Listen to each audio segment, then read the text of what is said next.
जो करे ठिठोली, शर्मीले खेतों को ढक ले चूनर पीली पीली।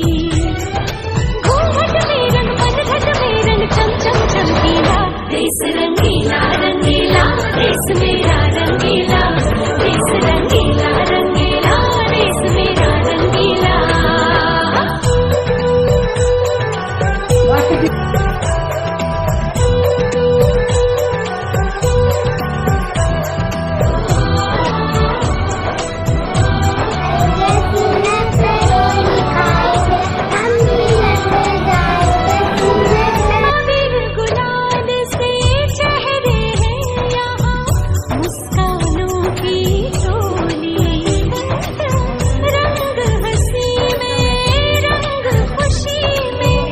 रिश्ते जैसे हो